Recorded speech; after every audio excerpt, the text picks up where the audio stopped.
الحمدللہ رب العالمین والصلاة والسلام علی سید المرسلین اما بعد فاعوذ باللہ من الشیطان الرجیم بسم اللہ الرحمن الرحیم۔ آج کی گفتگو ہے رجعت کے متعلق۔ رجعت کو سمجھنے کے لیے اول یہ سمجھ لیجئے کہ رجعت کیا ہوتی ہے۔ جس طرح بیان کیا گیا تھا کہ طلاق جب واضح الفاظ میں دی جائے، کھلے الفاظ میں طلاق کا لفظ کہا جائے تو یہ طلاق رجعی ہوتی ہے، اور اس طلاق میں مرد کو عورت سے رجوع کا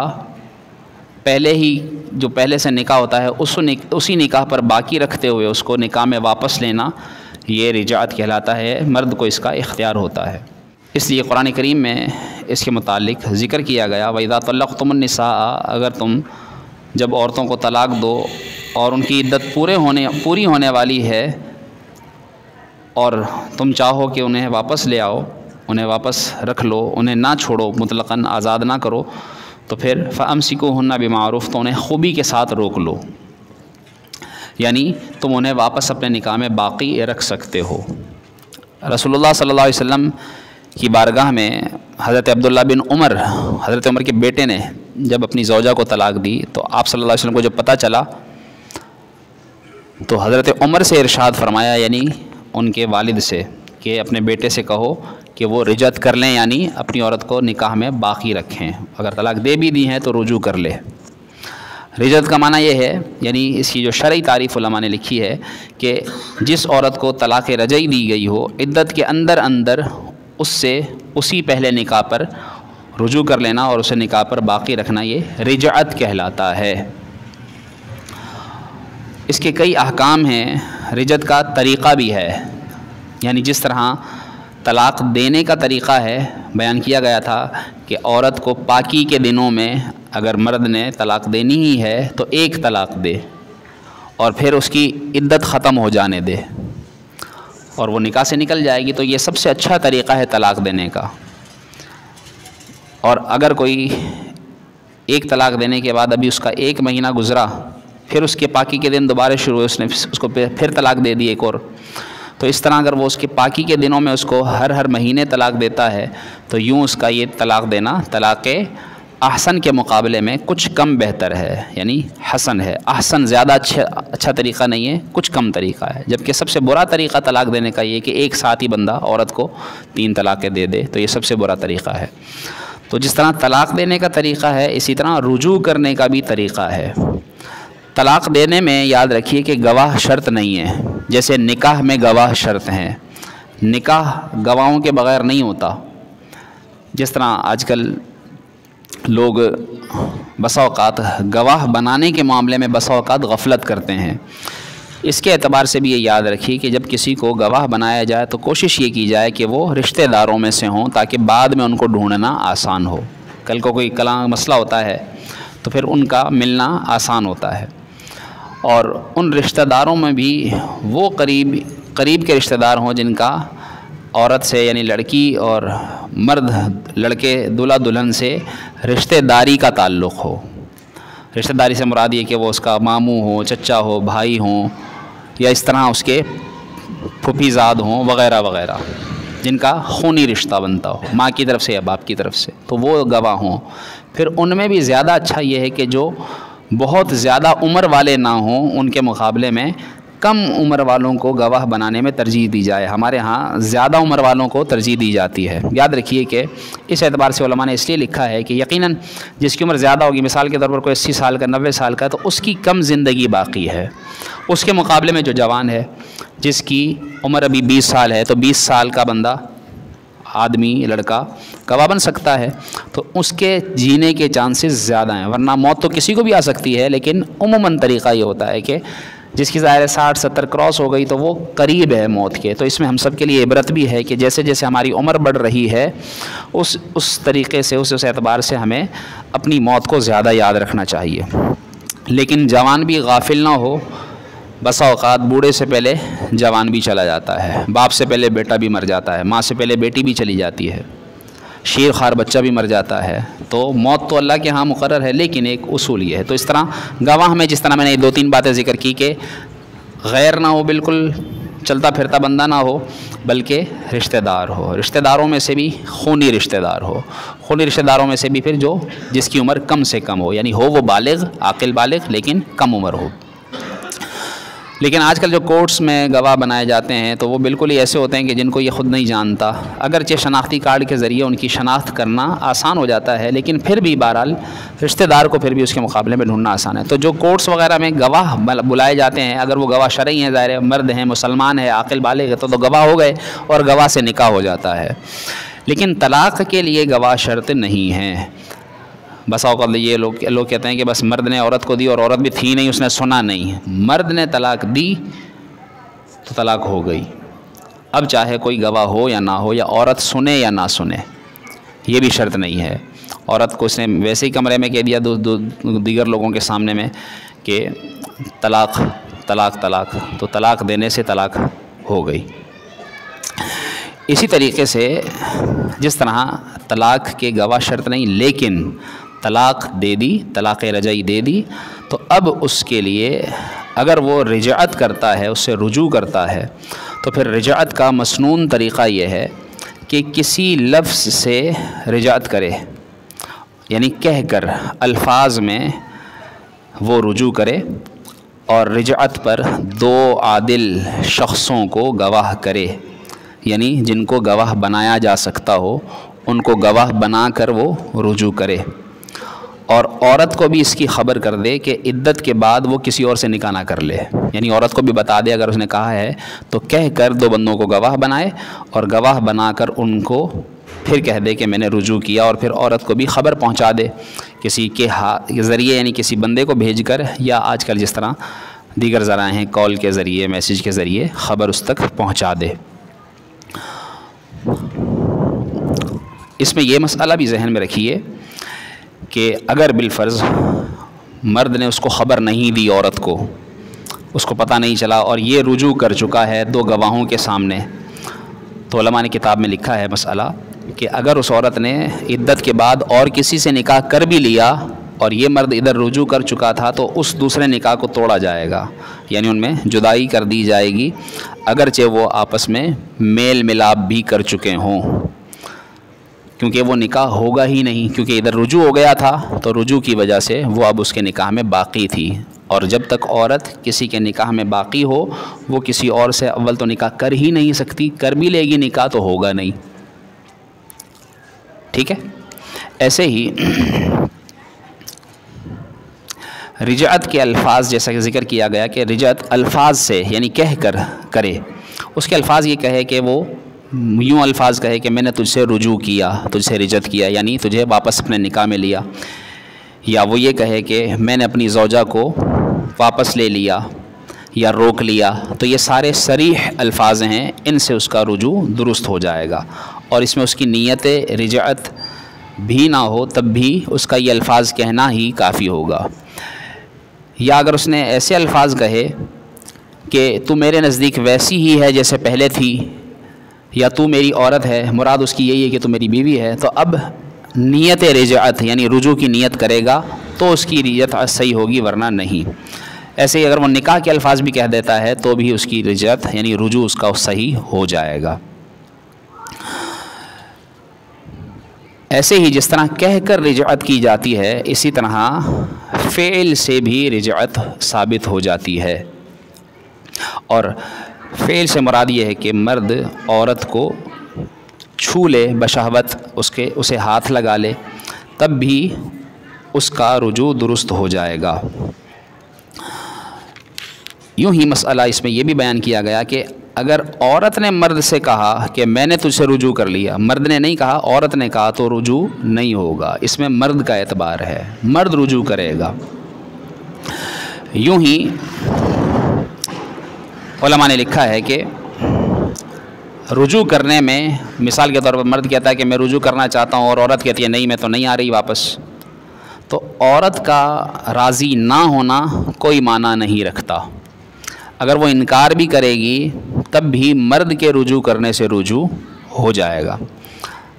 حتیٰ کہ اگر شوہر نے طلاق دینے کے بعد کہہ دیا ہو کہ میں نے رجعت بھی نہیں کرنی، بعد میں رجعت کو بھی وہ باطل کر دے یا وہ اپنے پاس سے اختیار ختم کر دے کہ بھئی میں رجوع بھی نہیں کروں گا، لیکن بعد میں رجوع کر لیتا ہے تو اس کی رجعت درست ہوگی. یعنی اس میں سارا اختیار مرد کے پاس، شوہر کے پاس ہے. اسی طریقے سے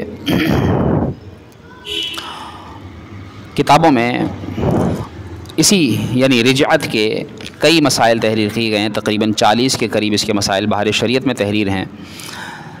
جس میں سے ایک مسئلہ یہ بھی اہم ہے کہ طلاق رجعی کی عدت میں عورت کو چاہیے کہ وہ بناؤ سنگھار کرے. جیسے اگر کوئی شخص طلاق مغلظہ دے دیتا ہے اور عورت جو ہے وہ عدت گزارتی ہے، یعنی 3 طلاقیں دے دیتا ہے اور عورت گزارتی ہے عدت، تو چونکہ عدت میں اس کا نان نفقہ بھی شوہر پر باقی ہے، تو عورت کو وہ اسی گھر میں رکھے گا جس جگہ اس کو طلاق ہوئی، یعنی ابھی وہ سسرال میں ہی رہے گی اپنے. لیکن مرد اور عورت کو بالکل الگ رکھا جائے گا. وہ ایک دوسرے کو نہ دیکھیں، کیونکہ اب ایک دوسرے کے لیے وہ اجنبی ہو گئے 3 طلاق کے بعد. اب نہ وہ ایک دوسرے کو دیکھیں، نہ وہ جو ہے وہ اس کے سامنے آئے، نہ وہ بات کریں وغیرہ وغیرہ. جبکہ طلاق رجعی اگر دی ہو تو اس میں حکم یہ ہے کہ وہ عورت ابھی مرد کے سامنے آ سکتی ہے، بلکہ حکم یہ ہے کہ عورت بناؤ سنگھار کرے جب شوہر موجود ہو، اور عورت کو رجعت کی یعنی رجوع کی امید ہو. اور اگر شوہر موجود نہ ہو یا عورت کو معلوم ہے کہ یہ واپس ابھی نہیں لے گا تو پھر اس کو بناؤ سنگھار کی اجازت نہیں. اس لیے حکم یہ ہے عورت کو کہ شوہر کو چاہیے کہ جس مکان میں عورت ہو جب وہاں جائے تو خبر کر کے جائے، کیونکہ طلاق کے بعد عورت اس کے نکاح سے نکل جاتی ہے. تو اس کو اس امید پر کہ شوہر واپس رکھ لے گا، کیونکہ عموماً یعنی 80-90% لوگ جو ہے وہ طلاق کے بعد پچھتاتے ہیں، تو وہ چاہتے یہی ہیں کہ کسی طرح واپس بات بن جائے. تو اس لیے زیادہ تر مرد کو بھی افسوس ہوتا ہے اور عورت بھی جب کوئی راہ نہیں پاتی، الا یہ کہ وہ باغی ہو جائے. باغی کا مطلب یہ ہے کہ اب اس نے رہنا ہی نہ ہو، تو پھر ایسی صورت میں جو ہے وہ رجوع کی امید نہیں ہوتی. لیکن اگر رجوع کی امید ہو تو پھر جو ہے وہ عورت بناؤ سنگھار کرے گی، یا اور شوہر موجود ہو تب بھی وہ بناؤ سنگھار کرے گی. ورنہ طلاق میں تو آپ کو معلوم ہے کہ عورت کا حال ہی ویسے، اگر اس کو واقعی دکھ ہو تو پھر وہ عورت کہاں بناؤ سنگھار کرتی ہے. لیکن اگر اس کو رجوع کی امید ہے تو پھر وہ بناؤ سنگھار بھی کرے، تاکہ اس کا شوہر اس کی طرف مائل ہو اور وہ اس سے رجوع کر لے. یہ تو طلاق کے بعد آپ دیکھیے کہ جب طلاق کے بعد بناؤ سنگھار کا اتنا حکم ہے، عورت مرد کے سامنے تیار ہو کر آئے تاکہ اس کا دل مائل ہو، تو پھر جب وہ نکاح میں ہو تو اس وقت عورت کو کتنا بناؤ سنگھار کرنے کا حکم ہوگا کہ عورت مرد کے لیے بن سنور کر رہے تاکہ اس کا دل کسی اور جانب جائے ہی نہ. آج کل جو گھر خراب ہو رہے ہیں وہ اس وجہ سے بھی ہو رہے ہیں کہ ظاہر سی بات ہے مرد باہر نکلتا ہے. عورتیں بھی اگرچہ آج کل باہر نکلتی ہیں، لیکن مرد چونکہ یقیناً اس کا باہر کام کے لیے جانا ضروری ہے، اور دیگر ہوائج ضروریات زندگی ہیں کہ جن کی وجہ سے اس کو باہر جانا ہے. تو اس لیے جب اسے باہر جانا ہے تو باہر جانے کی وجہ سے اس کو یقیناً باہر، جس طرح آج کل پرفتن ماحول ہے، بے پردہ عورتیں زیادہ گھومتی ہیں، باہر نظر آتی ہیں، تو اس کی جب نظر بہکتی ہے تو پھر اگر گھر کی عورت اس کو ایسی نظر آئے جو باہر کی عورت کے مقابلے میں کم تر ہو، تو ظاہر سی بات ہے کہ اس کا دل پھر دوسری عورت کی طرف جاتا ہے، اور یوں گھر کے اندر لڑائی یہاں سے شروع ہوتی ہے. تو اگر اس کی گھر کی عورت ہی اس کے سامنے بن سنور کر رہے گی تو اس کا دل کم چانسز ہیں کہ وہ کسی اور طرف مائل ہو. تو اس لیے آپ دیکھیے کہ یہاں ہمیں اپنی عورتوں کو بھی، اب اپنی عورتوں سے مراد صرف بیوی ہی نہیں، ہمارے ذریعے، ہماری بیوی کے ذریعے، یعنی ہمارے ذریعے ہم اپنی بیوی کو یہ بتائیں، پھر ہماری بیوی وہ ہماری بیٹیوں کو یہ بات ابھی سے سکھائے. ایک تو ہے نا انسان چلو اپنی بیوی کو تو بتا دے یہ چیز، ہم جا کر بتا دیں گے بھائی تمہیں بن سنور کر رہنا چاہیے، لیکن بیٹی کو تو ہم یہ بات نہیں کہہ سکتا باپ، لیکن وہ اپنی بیوی کے ذریعے تو اپنی بیٹی کو کہلوا سکتا ہے، اس کی تربیت ابھی سے کروا سکتا ہے. اسی طرح جو ہے وہ گھر کی جو بھی رخصت ہونے والی لڑکی، بیٹی ہے، بہن ہے، تو اس کو یہ تعلیم دی جائے کہ شوہر کے لیے بن سنور کر رہنا. آج افسوس یہ ہے کہ عورتیں دوسروں کے لیے تو بناؤ سنگھار کرتی ہیں، شادی بیاہ میں جا رہی ہیں، وہ تیاری ہوگی جو گھر میں کبھی اس نے سوچا بھی نہیں ہوگا کہ وہ مرد اپنے شوہر کے لیے تیار ہو. کہیں باہر گھومنے چلی جانا ہے تو تیار ہو کر جائیں گے، نئے نئے کپڑے خرید. بھائی گھر جس کے لیے بننے سنورنے کا حکم ہے وہ ہے شوہر ہے، اور اسی کے لیے اس کو بننا سنورنا جائز ہے. اس کے لیے میک اپ بھی ہو رہا ہے، اس کے لیے آئی بروز بھی بنائی جا رہی ہیں، تو وہ دوسروں کو دکھانے کے لیے یا ویسے ہی شوق میں کہہ لیں، لیکن اصل حکم ہے شوہر کے لیے تیار ہونے کا. تو یہ ساری تعلیم، یہ تربیت، یہ ہمیں گھروں کے اندر ہی اپنی عورتوں کو دینی چاہیے، اپنی بیویوں کو خاص طور پر، اور پھر ان کے ذریعے اپنی بیٹیوں کو، اور جو گھر کی رخصت ہونے والی جیسے بہنیں ہیں، ظاہر ہے کہ اگر ان کو بھائی ڈائریکٹ بتا سکے تو ٹھیک، ورنہ اپنی ماں کو کہے، ماں جو ہے وہ اس کو تعلیم دے. اس طرح سے یہ تربیت ہونی چاہیے۔ تو یہ تمام مسائل تھے رجعت کے اعتبار سے۔ مختصراً حلالہ کے چند مسائل ذکر کرتا ہوں۔ حلالہ کی صورت یہ ہے، یعنی حلالہ بھی آپ جانتے ہیں کہ جیسے میں نے کہا کہ رجعی طلاق میں رجوع ہوتا ہے، جبکہ 3 طلاق کی صورت میں عورت اس پر حرام ہو گئی، اب رجوع نہیں ہو سکتا۔ اگر اس نے اس کو واپس لانا ہے تو پھر اب وہ حلالہ کی صورت اختیار کرے گا۔ اب حلالہ کیا ہے کہ اگر عورت اس سے جدا ہو چکی ہے 3 طلاق کے بعد، تو اب ایسی صورت میں وہ عورت دوسرے مرد سے نکاح کرے گی، اور وہ نکاح کرنے کے بعد اس عورت کے ساتھ وہ مرد ملاپ کرے گا، اور ملاپ بھی یعنی حق زوجیت، میاں بیوی کے حقوق ادا کیے جائیں گے، اور وہ ادا کرنے کے بعد پھر اس عورت کو اگر طلاق ہو جاتی ہے، یا وہ عورت جو ہے اگر اس کا شوہر مر جاتا ہے دوسرا شوہر، تو پھر وہ اس کی عدت گزارے گی دوسرے شوہر کی طلاق کی یا اس کے مرنے کی، اور پھر اب عدت ختم ہونے کے بعد پہلے شوہر پر یہ حلال ہوگی، وہ بھی نکاح کے ذریعے، بغیر نکاح کے نہیں۔ ایسے ہی اس میں یہ شرط یہ ہے کہ مرد جب عورت کو 3 طلاق دے چکا اور وہ عورت اس پر حرام ہو چکی، تو اب اسے چاہیے کہ وہ عورت جس مرد سے دوسرے سے نکاح اس کا کیا جا رہا ہے، وہ پہلے سے ہی شرط لگا کر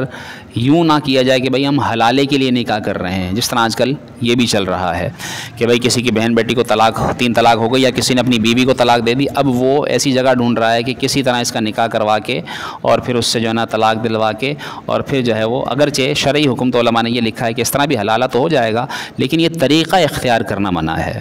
اس پر جو ہے وہ باقاعدہ احادیث میں لعنت دی گئی ہے کہ ایسا حلالہ کرنے والا اور کروانے والا ان پر لعنت ہے۔ تو اس لیے اس اعتبار سے بھی یاد رکھیے کہ جب کسی نے طلاق دی تو اب اس کے بعد شرط حلالہ پر اس کا نکاح کروانے کی بجائے ویسے ہی اس کا نکاح کروایا جائے، اور وہ اس کے ساتھ چاہے تو زندگی گزارے۔ اور بسا اوقات ایسا بھی ہوتا ہے کہ دوسرا نکاح کرنے کے بعد عورت اسی کے ساتھ رہنا پسند کرتی ہے دوسرے شوہر کے ساتھ، پھر اس کو زبردستی طلاق دلوانا تو یہ بھی گویا کہ اس زبردستی حلالہ کرنے کے معنی میں شامل ہے۔ تو اس اعتبار سے بھی یہ چیز لازمی ذہن میں رکھی جائے۔ امید ہے کہ یہ مسائل چند ہیں لیکن اہم ہیں، خاص طور پر جس طرح میں نے گواہوں کے بارے میں باتیں ذکر کی ہیں، رجعت کے بارے میں باتیں ذکر کی ہیں، اور حلالے کے بارے میں چند باتیں اہم ذکر کی ہیں، بناؤ سنگھار کے اعتبار سے میں نے ذکر کیا ہے۔ اس چیز کو مد نظر رکھتے ہوئے ضرور ذہن میں رکھیے، اور پھر کوئی آپ کے ذہن میں بات ہو تو آپ ابھی درس کے بعد یا اتوار کے سلسلے میں سوال جواب کی صورت میں پوچھ سکتے ہیں۔ انشاءاللہ آئندہ درس میں ایلا اور زہار کا بیان ہوگا۔ اب یہ کیا ہے؟ یہ بھی شرعی احکام ہے، انشاءاللہ یہ بھی ہم پر سیکھنا اس حد تک کہ کم از کم ہمیں پتہ تو ہو کیا ہے۔ جیسے اب آپ کو اتنا تو پتہ چل گیا ہوگا کہ بھئی حلالہ کیا ہے، اتنا تو پتہ چل گیا ہوگا کہ رجوع کیا ہے، اتنا تو پتہ چل گیا ہوگا کہ طلاق دینے کا طریقہ بھی کوئی ہوتا ہے، بس اتنا پتہ چل گیا۔ میں سمجھتا ہوں کہ اتنا بھی ہمارے لیے کافی ہے۔ باقی تفصیلی مسائل ہیں، یقیناً وہ کتابیں پڑھنے سے، علماء کی صحبت میں بیٹھنے سے ہی آتے ہیں۔ مسلسل آپ سیکھتے رہیں انشاءاللہ۔ کہتے ہیں کہ some thing better than nothing, کہ کچھ ہونا نہ ہونے سے بہتر ہے، تو کچھ تو ہو جو نہ ہونے سے بہتر ہو۔ تو آپ نے چند الفاظ سیکھے، امید ہے کہ یہ بھی ہمارے علم سیکھنے کی محفل اور مجلس کے ثواب کے لیے اللہ کی رحمت سے کفایت کریں گے۔ اللہ پاک ہم سب کو عمل کرنے کی توفیق عطا فرمائے۔